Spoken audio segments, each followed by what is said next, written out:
शङ्करांश भूम शङ्करार्यपीठसद्गुरून् शुद्धसत्त्वभासुरान् सुवर्त्मनीतभूसुरान् सर्वभूतसौख्यदान् क्षमाकरान् यतीश्वरान्. குருபியோ நமஹ. இங்கே ஒரு பெரிய பூர்வபக்ஷம் பண்ணினார். அந்த பூர்வபக்ஷத்துக்கு இப்ப சித்தாந்தத்துல பதில் சொல்லி வரார்.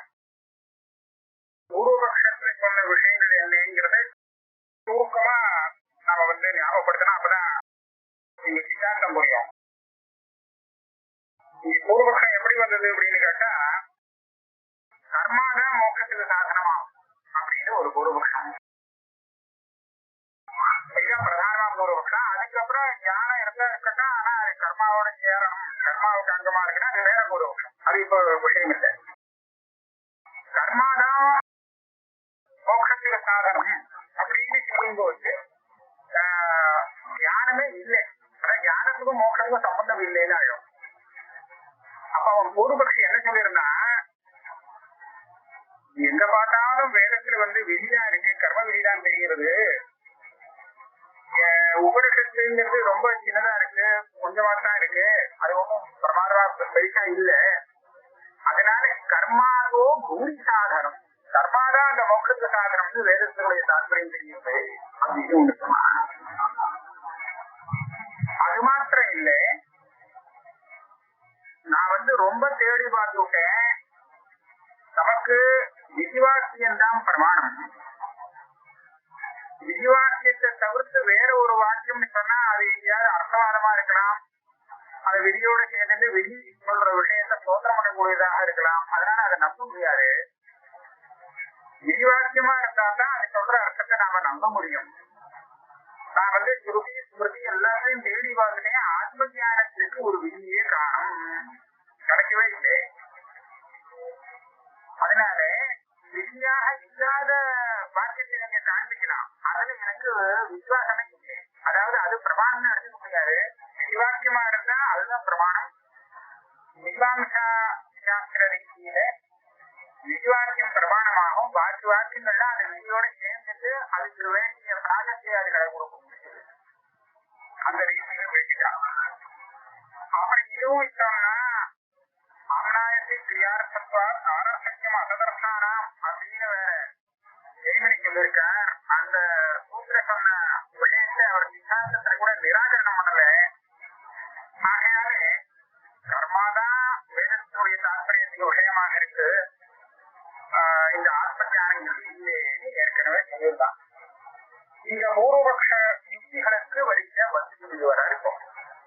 அப்படி சொல்லிட்டு வரச்ச ஆத்ம ஞானத்தை சொல்றக்கூடிய விரிவாக்கியம் வேணும், அப்பதான் நம்புவேன்னு நீ சொல்றியே, இந்த உனக்கு விரிவாக்கியத்தை கொடுக்குறேன் அப்படின்னு சொல்லி ஆத்மா ஆத்மீய உபாசிக்க ஆத்மாவாரே திரட்டவியா அப்படிங்கிற பாரு. இந்த வாக்கியத்தை நீ பிரமாணமா நம்ப கூடாது. அப்போ அவன் சொல்லுவான், இது என்ன வெளியில சேரும் அப்படின்னு. அப்போ இவர் சொன்னார், இங்கே 3 விதமா வெளியே சேர்ந்திருக்கு. அபூர்வ விதி, இங்கேயும் விதி, பரிசீலிக்காத விதின்னு. இதை நான் அபூர்வ விதின்னு சொல்ல மாட்டேன், ஆனா நியம விதியோ பரிசீலிக்கா விதியோ வச்சுக்கலாம். இருந்தாலும் அது விதிவாக்கியம் தானே, அப்ப பிரமாணம்னு எடுத்துக்கலாமோ இல்லையோ. அதனால இந்த விதிவாக்கியத்தை உனக்கு காமிக்கிறேன். அபூர்வ விதி இருக்கே, அதுதான் நேரடியா பிரவர்த்தனையை சொல்லி பிரவர்த்திக்க வைக்கும். நியம விதி, பரிசீலிக்கா விதி, இது ரெண்டும் அபூர்வ விதியை போல இல்லை, ஆனா மீமாம்சக்கால் ஒத்துண்ட விதியாக இருக்கு. அதனால இந்த ஆத்மாவாரே திருஷ்டவியா அத்மீய உபாதிகா இத்தியாதி வாக்கியங்களை நாம நியம விதியினோ அல்லது பரிசீலா விதியினோ சொல்லலாம். நியம பரிசீலாவா வித்யர்த்தோத்தர பவே யதா அனாத்மா தர்சனேன பராத்மானம் உபாத்மனி. ஆத்மாவாரே திருஷ்டவியாங்கிற வாக்கியத்தை எடுத்துட்டார். இந்த இடத்திலே வைத்திய ஒரு சப்தம் இருக்கு, அதுக்கு ஏவான அர்த்தம் வச்சுக்கலாம். ஆத்மா ஏவ திருஷ்டவியா, பார்க்க வேண்டியது எது அப்படின்னு கேட்டா ஆத்மாதான். எதை பார்க்கலையோ அதெல்லாம் பார்க்கணும், இதுதான் பார்க்க தெரியல, அதனால இதை பார்த்தாங்க. இந்த ஏவகாரத்தால் என்ன தெரிகிறது, அனாத்மா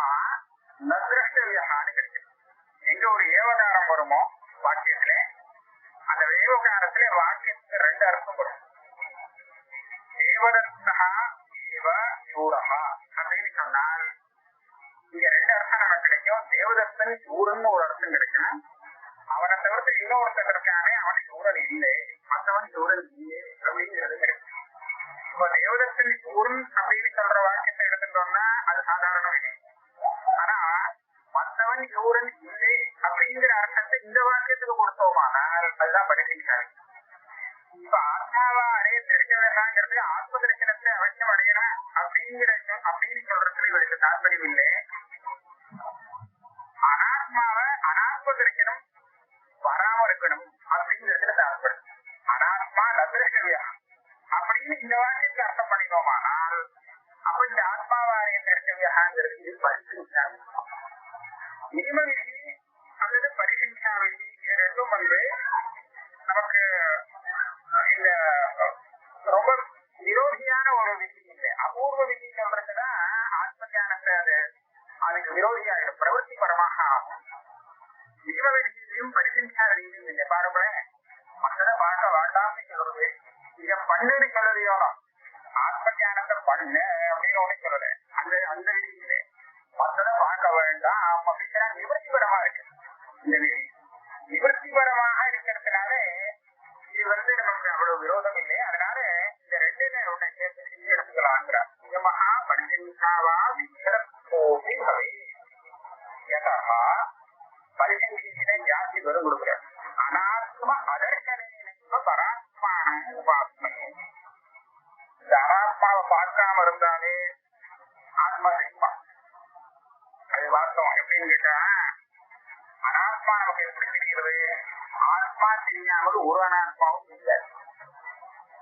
ஏன்னா எந்த அனாத்மாவை பார்த்தாலும் அது யாரு பார்த்தாங்கிறது தெரிஞ்சுட்டே இருக்கு. நான் தான் பார்க்கிறேன் அப்படின்னு தெரியுது. அந்த அனாத்மாவோடு கூட ஆத்மா பிரகாசிலே இருக்கு.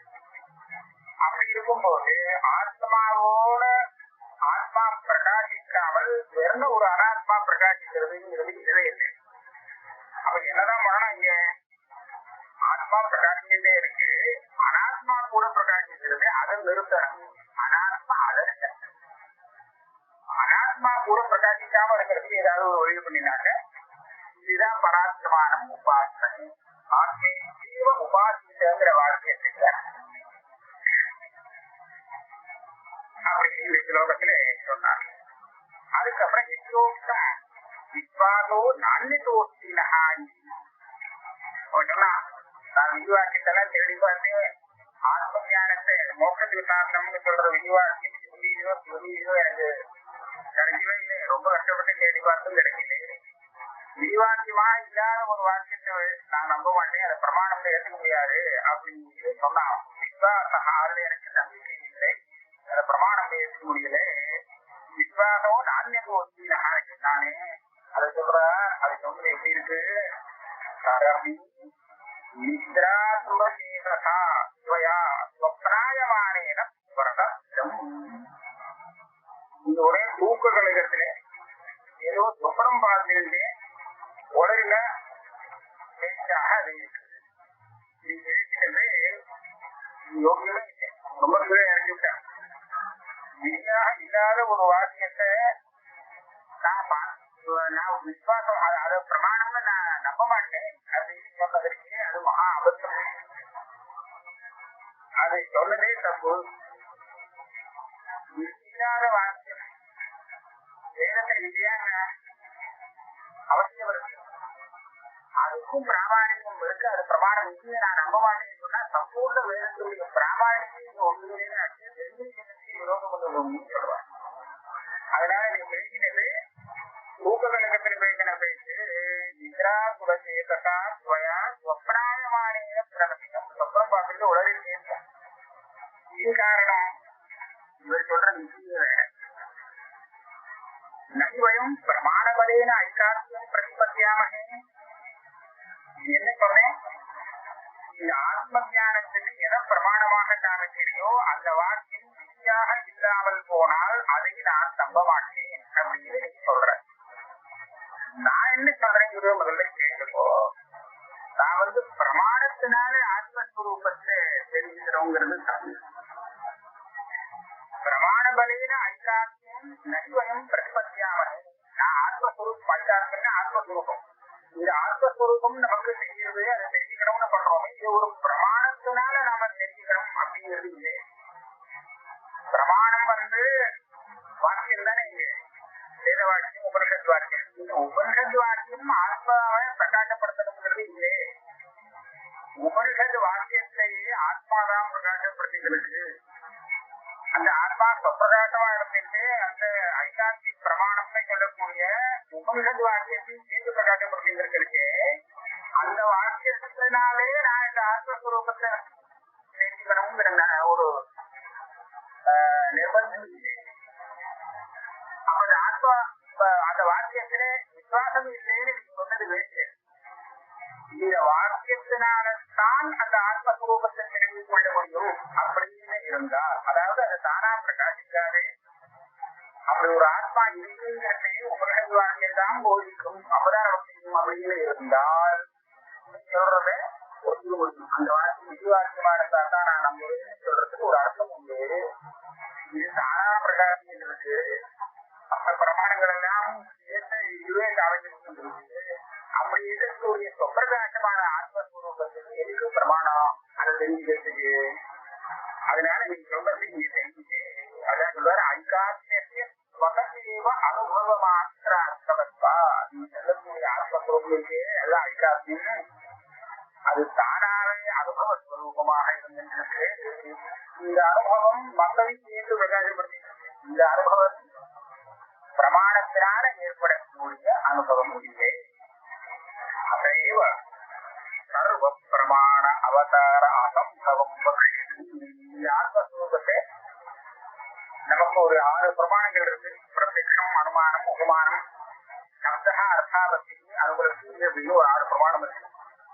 அனுபவங்கிற பிரமாணம் அது இதே ஒரு இல்லைன்னு தெரிவிக்கிறதுக்காக உபயோகப்படுறது பிரமாணம்.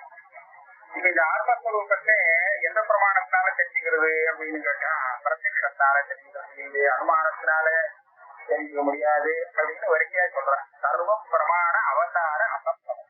இப்ப நமக்கு இருக்கக்கூடிய பிரமாணங்கள்ல ஒரு பிரமாணமும் ஆத்மஸ்வரூபத்தை தெரிவிக்கிறதுக்கு இறங்காது, அதாவது பிரவர்த்திக்காது அப்படின்னு மேல சொல்லப்படுறாங்க. ஏன்னு கேட்டா, இந்த பிரமாணங்கள் எல்லாமே முன்னாடி பிரகாசிக்காமல் மறைஞ்சு கிடைக்கக்கூடிய வஸ்துவை தெரிவிக்கிறதுக்காக வந்தது. இங்க பார்த்தா இந்த ஆத்மஸ்வரூபம் எப்பவுமே பிரகாசமே இருக்கு. இதோடைய பிரகாசமே மறையல, பிரகாசிச்சுட்டே இருக்கு. அப்ப பிரமாணங்கள் என்ன வேலை, எது நமக்கு தெரியலையோ மறைஞ்சிருக்கோ அந்த வஸ்துவை பிரமாணம் காண்பித்து கொடுக்கணும் வெளிச்சம் போட்டு. இப்ப இந்த ஆத்மஸ்வரூபம் பிரகாசத்திலே இருக்குன்னு சொன்னா அது வெளிச்சம் போட்டு காமிக்கிறதுக்கு ஒரு பிரமாணம் தேவையோ.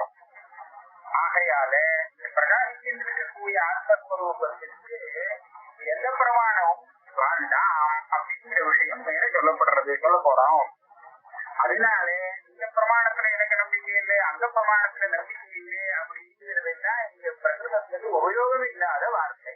தானா பிரகாசிக்கக்கூடிய ஆத்மஸ்வரூபமாக இருக்கிறதுனால அதையோ சர்வ பிரமாண அவதார அசம்பவம் வகையதி. பிரமாணம் வியவஸ்தாயாச்ச அனுபவ மாத்திர ஆச்சரியத்தா. இதுவரை நாம பிரமாணம்னு சொல்றோமே, கடம் இருக்குங்கிற தெரியுதோ, நான் பிரத்யக்ஷம் பிரமாணம், ரூபத்தை பார்த்து அக்னி இருக்குன்னு கண்டுபிடிச்சிருக்கு, அனுமானம் பிரமாணம் இப்படியும் விவசாயம் இருக்கு. இந்த பிரமாண விவசாயம் எப்படி செய்யறது? கடைசியில பார்த்தா சாட்சியாலதான் சிந்திக்கிறது. பிரமாணத்தை கூட பிரகாசப்படுத்தக்கூடிய சாட்சி ஸ்வரூபமாக இருக்கு ஆத்மா. அப்படி இருக்கிறது இந்த அனுபவத்தை அந்த பிரமாணத்தினால சாதிக்கிறேன்னு சொன்னா என்ன அர்த்தம்? அது ஒண்ணும் சரியா வராது. பிரமாணம் விவசாயாச்ச அனுபவ மாத்திர ஆசிரியத்வாதி. பிரத்யக்ஷ பிரமாணத்தான தெரிகிறது, இது அனுமான பிரமாணத்தான தெரிகிறது, இது பிரமாணத்தான தெரிகிறது. இந்த விவசாய எல்லாம் கூட இந்த சாட்சி ஸ்வரூபமான ஆத்மாவால்தான் தெரிகிறதே தவிர அதை தெரிவிக்கக்கூடிய ஆத்மா அந்த பிரமாணம் தெரிவிக்கிறதுன்னு சொல்ல முடியாது.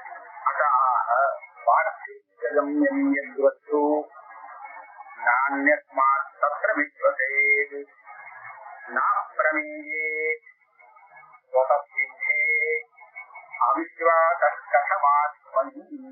வார்த்திகம்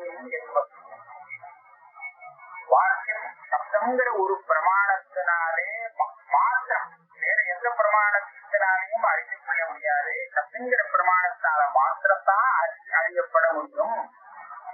அப்படின்னு எந்த ஒரு வஸ்து இருக்கோ, இதுக்கு உதாரணம் நீங்க தர்மத்தை எடுத்துக்கலாம். தர்மா தர்மத்தை தர்மம் வந்து கண்ணால பார்த்தா அது தர்மம் அதற்கு தெரிகிறது இல்லை. அனுமானம் பண்றதுக்கு உங்களுக்கு தெரியாதபடி இல்லை, லிங்கம் இல்லை. அதனால இதை வச்சுதான் தர்மாதர்மத்தை தெரிஞ்சுக்கணும். அதனால அது வார்த்தீக கம்யம். அந்த மாதிரி உள்ள வஸ்து விஷயத்திலே வாக்கியத்தை விட்டு நான் கண்ணால பாக்குறேன் எனக்கு கர்வமா தெரிகிறது அப்படின்னு வராத சொன்னான்னா தத்திர விசுவகை நம்ப முடியாது, அது ஒத்துக்க முடியாது. ஏன்னா அது வாக்கியத்து கம்மியம். விவாக்கியத்தான மாத்திரம் தெரியக்கூடியது சிரமம், விசேஷத்தினால மாத்திரம் தெரியக்கூடியது அதர்மம்னு இருக்கும்போது கண்ணுக்கு தெரிகிறது காதுக்கு தெரிகிறது அப்படின்னு சொன்னாக்க அது வந்து ஒத்துக்க முடியாது. அதனால வாக்கிய கம்மியம் நானியஸ்மா தத்திர விசுவகை. வேற ஒரு பிரமாணத்தால எனக்கு தெரியுதுன்னு சொன்னா அதை விசுவாசம் பண்ண முடியாது. இப்ப சாதாரணமா லோகத்துல பாடும்போது இந்த வாக்கியம் நாமெல்லாம் வந்து இந்த ரூபத்தை எப்படி பாக்குறோம், அந்த கலரை எந்த இந்தியத்தால தெரியுது, கண்ணால தெரியுது. கண்ணை தவிர்த்து மூக்கால காதால நாட்டால கலர் தெரியுமோ? இதுவரை தெரியவில்லை இல்லையா, தெரியாது. அப்படி இருக்கிறது ஒருத்தன் நான் அங்க வசூரிய ரூபத்தை காதால பார்க்கிறேன், காதால தெரிகிறது அப்படின்னு ஒரு உதாரணம் வச்சிருக்கோம். யாருக்காவது ஒரு வித்தியாசம் வர முடியுமோ? ரூபம்ங்கிறது சக்ஷுரேக கம்யம், சக்ஷுர் மாத்திர கிரகம். அப்படி தீர்மானமான ஒரு வஸ்துவை அந்த சக்ஷுங்கிற பிரமாணத்தை விட்டு வேற ஒரு பிரமாணத்தால நான் அறிஞ்சுக்கிறேன் அப்படின்னு சொன்னான்னா அது நம்பிக்கைக்கு விஷயமா இருக்காது, விசுவாசத்துக்கு விஷயம் ஆகாதுங்கிறது நியாயம். அதே மாதிரி வாக்கியத்து கம்பமான ஒரு விஷயத்தை வாக்கியத்தை தவிர்த்து வேற ஒரு பிரமாணத்தால நான் சொல்றேன் அப்படின்னு சொன்னாக்க அது வாக்கியமா அங்க நம்ப முடியாது. ஆனா நம்ம ஆத்மஸ்வரூபம் எந்த பிரமாணத்துக்கும் கவனமாக இல்லை. அப்பிரமேயே அப்பிரமேயம், பிரமாணத்தானே எது அறியப்படுகிறதோ அதுக்கு பிரமேயம் அப்படின்னு பேரு. இந்த ஆத்மஸ்வரூபம் பிரமேயத்துல ஏறாது. ஏன்னா பிரமாணத்தான தெரியக்கூடிய வஸ்துவாக இல்லை. அதனால அப்பிரமேயம். அப்ப எப்படிதான் இது தெரிகிறதுன்னு கேட்டா தானே தெரிகிறது. அப்படி இருக்கக்கூடிய ஆத்மஸ்வரூபத்திலே அவிஸ்வாச ஆத்மை. இந்த மாதிரி ஒரு ஆத்மஸ்வரூபம் உண்டா, இது எப்படி நான் நம்புறது, இருக்குன்னு நம்புறது அப்படின்னு அவிஸ்வாசத்துக்கு அவன் என்ன பார்க்கணும், ஒரு வஸ்து நமக்கு தெரியலேன்னு சொன்னாதான் அதுல அவநம்பிக்கை வர முடியும். இருக்கோ இல்லையோ அப்படின்னு கண்ணா பிரகாசின்னு இருக்கு, தானாவே தெரிஞ்சிட்டு இருக்குங்கிற வஸ்துவில இது தெரிகிறதா தெரியலையா, இருக்கா இல்லையா அப்படின்னு ஒரு அவநம்பிக்கை வரத்துக்கு வழியே இல்லை. அதனால அவிஸ்வாசம் கசம் ஆத்மன், ஆத்மை கசம் அவிஸ்வாசா, ஆத்மா சுப்பிரகாசமா தானா பிரகாசின்னு இருக்கு. அப்புறம் அந்த ஒரு விஷயம் ஒண்ணு சொல்லியிருந்தான், எதற்கு யுக்தம் அந்தரேன விதியும் அதற்கு அபுத்திபூர்வ கவிவ இல்லாமல் வேற வாக்கியம் ஒரு விஷயத்தை கருதா இருந்தால் அது அர்த்தவாதமா இருக்கலாம். அந்த வாக்கியத்தை நான் ஏற்றுக்க முடியாது, பிரமாணமா எடுத்துக்கிறதுக்கு முடியாது அப்படின்னு ஒரு விஷயம். அது மாத்திரம் இல்லை, விசுவாசின் சொன்னத்தை தான் நாம அனுப்பிக்க முடியும். மற்ற வாக்கியங்கள் ஏதாவது ஒண்ணு சொல்லி அதை நம்பி பாட்டுக்கு காரியத்துல இறங்கினான்னு சொன்னா ஏமாந்து போடுவான் அப்படின்னு சொல்லியிருக்கேன். அந்தரேன விதும் மோகா சாம்பராயிகம் நகர்ச்சியால் உபகாராய பத்மனிவ ஹோமம். அக்னியில கொள்ள வேண்டிய ஹோமத்துல அக்னியில பண்ணாமல் பக்கத்துல இருக்கிற சாம்பல்ல ஹோமத்தை பண்ணிட்டு போயிட்டான்னு சொன்னா அது எப்படி அர்த்தமோ, ஒன்னும் உபயோகம் இல்லையோ, அதே மாதிரி விசுவாசத்தினால தெரிவித்துக் கொள்ள வேண்டிய விஷயத்தை அதனால தெரிவிக்காமல் இதே இல்லை எதையோ அர்த்தவாத வாக்கியத்தை நம்பிட்டு அவன் பிரவர்த்திக்கிறான்னு சொன்னா அந்த காரியத்தை பண்ணான்னு சொன்னா அது உபயோகம் இல்லை அப்படின்னு சொன்னான். இப்ப என்ன இங்க சொல்றதுக்கு என்ன காரணம் சொன்னா, உபகரணத்துல விஷயம் இல்லைன்னு நீங்க சொல்லிருக்கு, அப்ப எல்லாமே அர்த்தவாதம்னு சொல்ல வேண்டியிருக்கும். இந்த அர்த்தவாதத்துல ஆத்ம ஞானத்தால மோட்சம் வரும் அப்படின்னு சொல்லியிருக்கிறது நீங்க நம்பி அதுல நீங்க அந்த ஆத்ம ஞானத்துக்காக பிரயத்தனம் பண்ண இறங்கினீங்கன்னா ஏமாந்து கொள்வேன் அப்படின்னு அதுக்கு பதில் எதப்பீத்தம் அந்தரேன ததபி அபுத்தி பூர்வகமிவ பிரதிஹாதி. இந்த விஷயம் பேசினது புத்தியால விசாரம் பண்ணி பேசின மாதிரி இல்லை அப்படின்னு எனக்கு தோன்றது. அபுத்தி பூர்வகமா சொன்ன மாதிரி இப்போ சப்த பிரமாணம் இருக்கு, அது பிரமாணமா இல்லையா அப்படின்னு கண்டுபிடிச்சிருக்க. அது சொன்ன சாத்திய சாதன பாவம் பிரத்யமா உடனே கிடைச்சு விடுன்னு சொன்னா அது அப்பிரமாணத்தை யாராவது சொல்லுவாங்க. அது தொட்டால் அது கூடும் அப்படின்னு ஒரு வார்த்தைக்கு சொல்லிட்டாகட்டும். இவன் அக்னியை பார்த்தது கிடையாது, இதை நான் எப்படி நம்புவேன் அப்படின்னு கேட்கறான். நீ தொட்டு பாரு, தொட்டு பார்த்தா உடனே தெரிகிறது. இப்ப இது விசுவாசியம் வந்து சொன்னால்தான் இந்த விஷயத்தை நான் நம்புவேன்னு ஒருத்த சொல்லுவோம். சொல்ல வேண்டாம். விசுவாசியம் எங்க வரணும்னு சொன்னா, நான் இன்னைக்கு வேலை பண்றேன், ஜன்மாந்தரத்துல பலம் வருது, இந்த காரியத்துக்குதான் அது பலம் அப்படிங்கறத நான் எப்படி கண்டுபிடிக்கிறது? உடனே அந்த காரணத்திலேருந்து காரியம் வந்து விடுத்துன்னு சொன்னா சரி இதனாலதான் அது வந்தது அப்படின்னு நம்ம கண்டுபிடிக்கிறதுக்கு அவகாசம் இருக்கு. சொத்தா காரிகாரண பாவத்தை தெரிஞ்சுட்டு கொள்ளலாம்.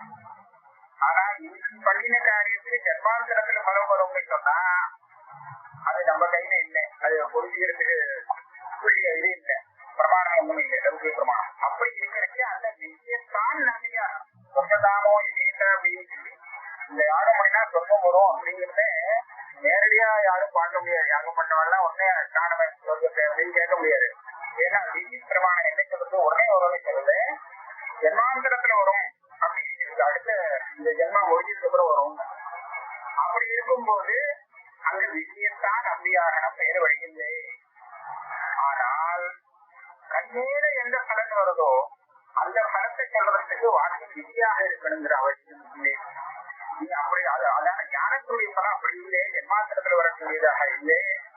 அப்படி இருக்கிறது அது விரிவாக்கியமாக இல்லை, ஞானத்தான மோட்சம் வருது அப்படிங்கிறது விரிவாக்கியமா இல்லைன்னு சொல்லி நம்ப மாட்டேன்னு கேட்டீங்க. அது மகானதம். காலாந்தர பலதாயுஷு கர்மது ஏதே சொன்ன விஷயம் எங்க பொருந்தும் அப்படின்னு கேட்டா, காலாந்தர பலதாயுஷு இன்னைக்கு கர்மா பண்ணியாச்சு, பலம் காலாந்தரத்துல வரும் அப்படின்னு இருக்கக்கூடிய கர்ம விஷயத்துலதான் விசுவாசியத்தை அது ஒண்ணுதான் பிரமாணம், வேற எந்த பிரமாணத்தையும் நம்மளால ஏற்க முடியாது. நீ சொன்ன விஷயம் அங்கே செய். ஆனா இந்த ஆத்ம ஞானம் எப்படின்னு கேட்டா, ஆத்மலாப காலே ஜீவ பலதாயி. இந்த ஆத்மலாகன்னா நாட சொரூபம் வரைச்சு இந்த ஆத்மசந்தத்துக்கு ஆத்மான அர்த்தம் இல்லை. இந்த காரணம், அதாவது ஆத்ம ஞானம்ங்கிறது எப்ப ஆத்மலாபத்தை அடைகிறதோ, எப்ப உண்டாகிறதோ அதே கணத்துல என்னுடைய பலம் தெரிகிறதுன்னு இருக்கிறது. அதான் சொல்றார், ஆத்மலாபகாலே ஜீவ பலதாயி ஆத்ம ஞானி விசுவாசம்.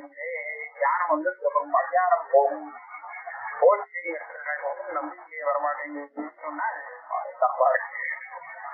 அதான் சொல்றேன், ஞானா பலே அவாப்தேன் பிரத்யக்ஷே பவகாமினி உபகாராய தத்ரேதி நன்யாயம் காதினோ வஜஹா.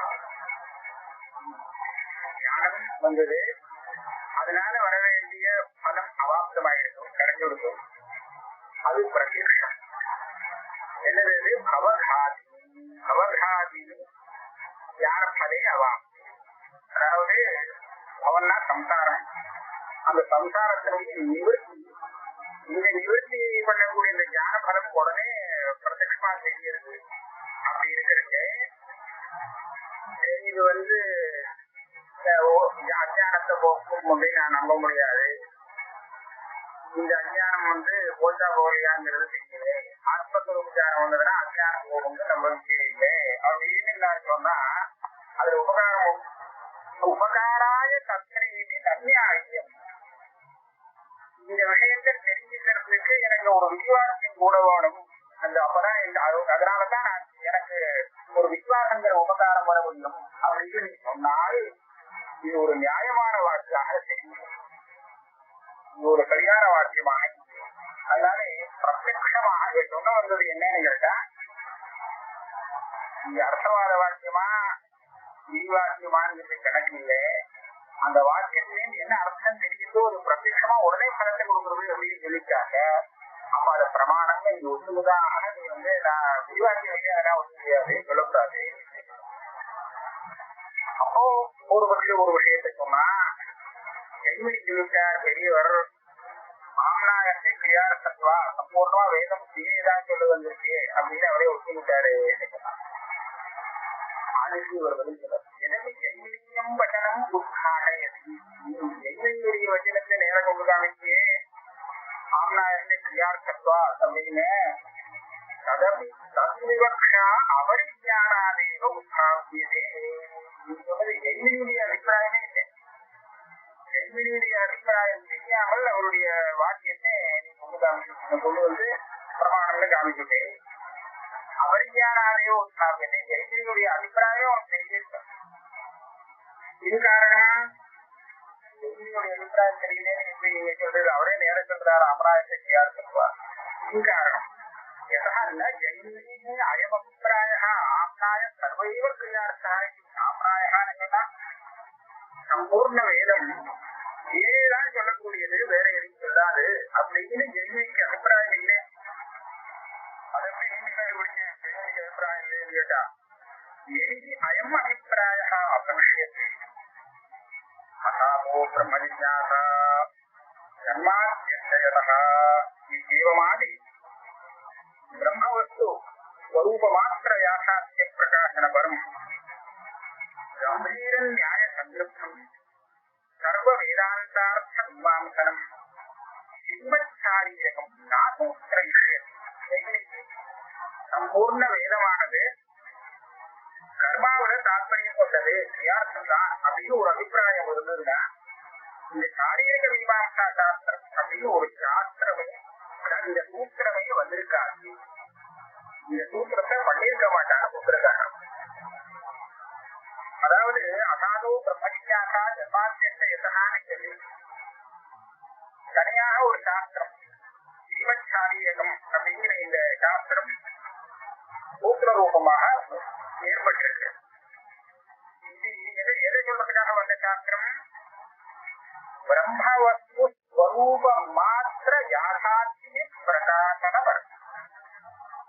பிரம்மன்னு ஒரு வஸ்துவை சொல்றதே அந்த வஸ்துடைய உண்மையான ஸ்வரூபத்தை சொல்லி கொடுக்கக்கூடிய அதிலேயே தாற்பயம் கொண்ட சாஸ்திரம்.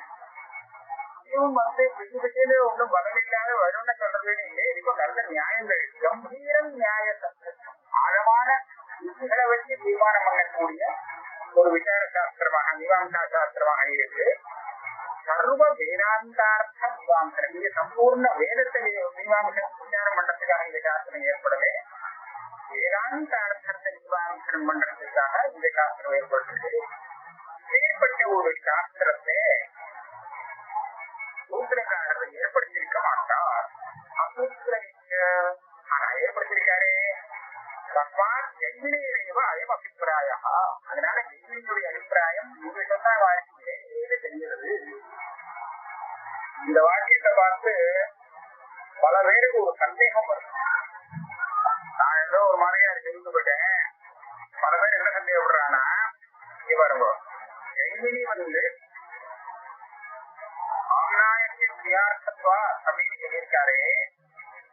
அப்படி சொன்னவருக்கு சம்பூர்ண வேதம் கிரியை சொல்லக்கூடியதுதான்ங்கிற அபிப்பிராயம் இருந்திருந்தால் அந்த ஜெய்மினி அகாதோ பிரம்மஜிஞாசா ஜன்மாத்யதா அப்படின்னு சொல்லி வேதாந்தார்த்த மீமாம்சா சாஸ்திரத்தை, இந்த சூத்திரத்தை எப்படி எழுதுவார்? ஆனா எழுதியிருக்காரு. அதனாலேயே ஜெய்மினிக்கு அந்த அபிப்பிராயம் இல்லை அப்படின்னு இந்த வாக்கியங்கள் என்று வருகிறது. அப்படி இருக்கிறதுக்கு சுரேஸ்வராச்சாரியார் ஒரு சமயம் வேதாந்த சூத்திரங்கள் கூட ஜெய்மினியால எழுதப்பட்டதுதான் அப்படின்னு நினைக்கிறார் அப்படின்னு சில பேர் அபிப்பிராயப்படுறார். இந்த வாக்கியத்தை பாருங்க. ஆனா சுரேஸ்வராச்சாரியார் அப்படி நினைக்கிறார் அப்படின்னு சொல்ற காட்டிலும் இந்த வாக்கியத்துல கர்த்தபதத்தை அத்தியாகாரம் பண்ணி யோஜனம் பண்றது மற்ற பிரமாணங்களுக்கு அனுகூலமாக.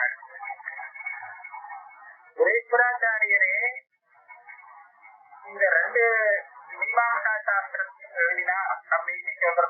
காட்டிலும் இந்த பேசுறாச்சாரே இல்ல ஜெய்மினியே குரு மீமாம்சா சாஸ்திரம் உத்தர மீமாம்சா சாஸ்திரம் இந்த ரெண்டு சூத்திரத்தையும் எழுதினார் அப்படின்னு ஒரு கல்பனை பண்றத காட்டிலும் நமக்கு பிரசித்தமா இருக்கிற கல்பனையை வச்சு அதை அனுசரிச்சு இந்த வாக்கியத்தில் அர்த்தம் சொல்றது நல்லா இருக்கும்னு தோன்றது.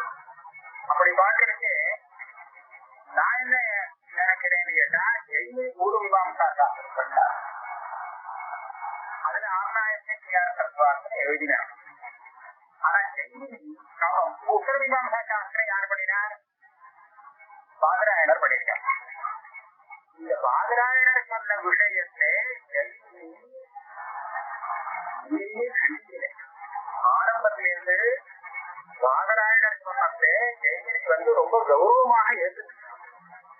வேதத்தினுடைய ஸ்வதப்பிராமான்யத்தை சொல்ற சமயத்திலே பாதராயணத்தை அனபேட்சத்வா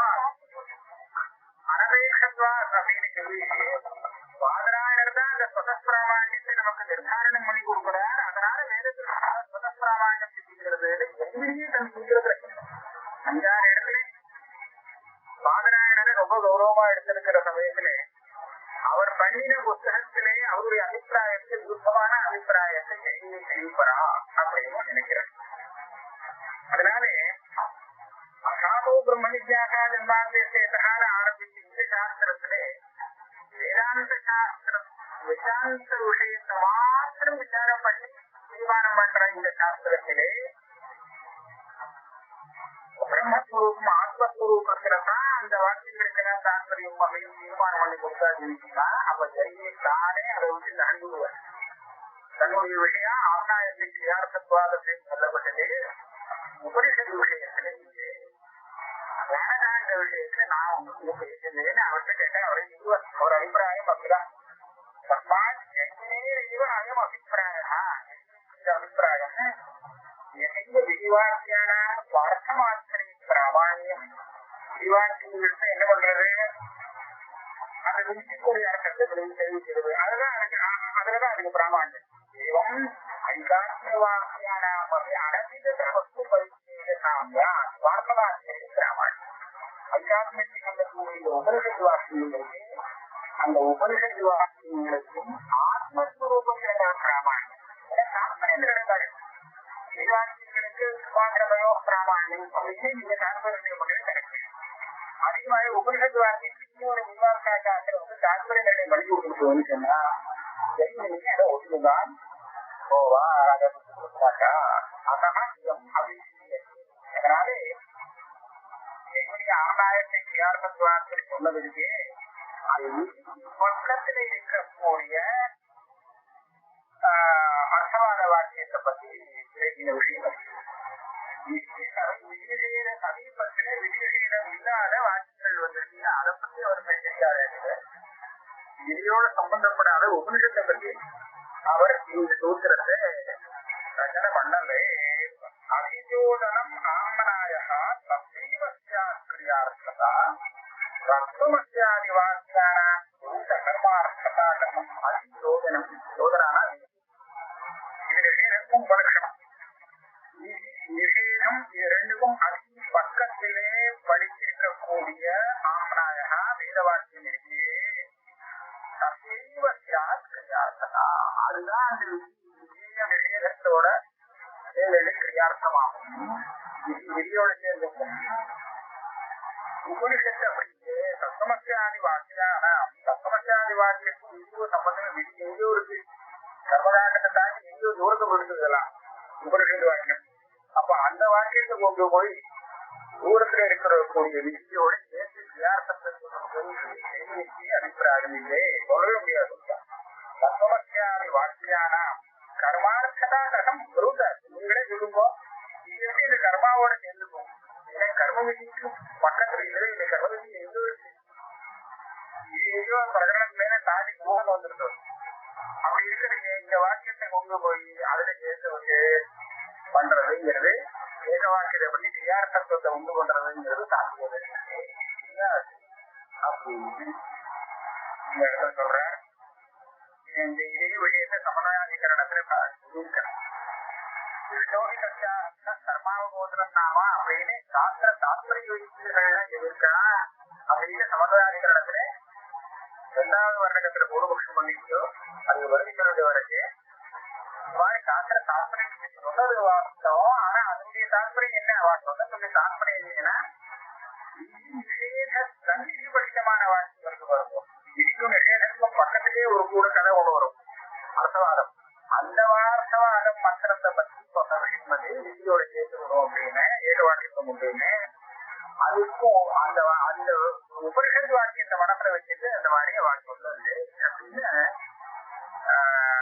பாஷ்யக்காரோட சமன்வயாதிகரணத்துல சொல்லிட்டா அதே விஷயம்தான் இது. அதனால நீங்க சொல்ற யுக்தியால உபனிஷத்தினுடைய பிராமான்யத்தை வாரணம் பண்றதுங்கிறது முடியாது. அப்போ மோட்சத்துக்கு எது சாதனம், ஆத்ம தியானம் தான் மோட்சத்துக்கு சாதனம் அப்படின்னு சொல்லிட்டா உபனிஷத்துல அது அப்படியே ஒத்துக்க வேண்டியதான். அது தப்புன்னு சொல்றதுக்கு அது பிரமாணம் இல்லை அப்படின்னு சொல்றதுக்கு உங்ககிட்ட எந்த பிரமாணமும் இல்லை அப்படின்னு 91வது ஸ்லோகம் வரையில ஆயிடுச்சு.